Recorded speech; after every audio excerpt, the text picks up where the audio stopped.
ஃப்ரெண்ட்வுட்ஸ் நேயர்களுக்கு வணக்கம். அண்ணாமலையை நம்பி வந்தா இப்படிதான் நட்டாத்துல நிக்கணும். நான் இவரை நம்பி வந்தோம். இப்ப இன்னைக்கு பாத்தீங்கன்னா நட்டாத்துல விட்டுட்டு போயிருக்கோம். இதெல்லாம் நல்ல அரசியலா? இதெல்லாம் துரோகம் ஐயா அப்படின்னு சரத்குமாருடைய ஆதரவாளர்கள் எல்லாருமே இன்னைக்கு அண்ணாமலையை வச்சு செஞ்சுட்டு இருக்காங்க.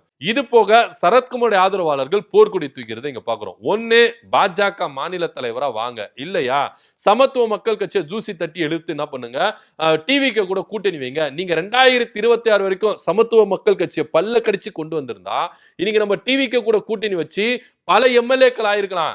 நீங்க மினிஸ்டர் ஆயிருக்கலாம், ராதிகா மினிஸ்டர் ஆயிருக்கலாம், வாரிய தலைவரா நாங்க ஆயிருப்போம். கட்சி அடுத்த கட்ட லெவலுக்கு வளர்ந்துட்டு போயிருக்கோம். இன்னைக்கு விட்டுட்டீங்களே, அண்ணாமலை பேச்சை கேட்டு நைட்டோட நைட்டா என்ன பண்ணீங்க, கட்சியை கலைச்சிட்டு பாஜக கூட போய் சேர்ந்து இன்னைக்கு நட்ராத்துல நம்ம நிக்கிறோமே அப்படின்னு ஒரு குமுறல் இன்னைக்கு சரத்குமாருடைய ஆதரவாளர் மத்தியில இருக்கு. சோ இவங்க எல்லாருமே ரெண்டு கோரிக்கை வச்சிருக்காங்க. ஒன்னு பாஜக மாநில தலைவரா மாறுங்க, இல்லையா திரும்பவும் சமத்துவ மக்கள் கட்சியை தூசி தட்டி எடுத்து டிவிக்கு கூட கூட்டணி வைங்க.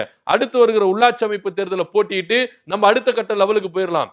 எம்பி எலெக்ஷன் வருது, அதுல சீட்டு வாங்கி எம்பி ஆகி போங்க. நீங்களோ இல்ல ராதிகாக்காவோ யாரை எம்பி ஆகி போங்க, நாங்க எல்லா ஆதரவும் தரோம் அப்படின்னு சொல்லிட்டு சரத்குமார் அவர்களுக்கு கோரிக்கை வச்சிருக்காங்க அவருடைய ஆதரவாளர்கள். இப்போ பாஜக என்ன முடிவு எடுக்க போகுது, அவருக்கு மாநில தலைவர் தரப்போறாங்களா, அதை பொறுத்துதான் சரத்குமார் அவர்களுடைய முடிவு இருக்குது அப்படின்னு பார்க்கணும். ஒருவேளை அவர் மாநில தலைவரா மாறிட்டார்னா பாஜக நீடிப்பாரு.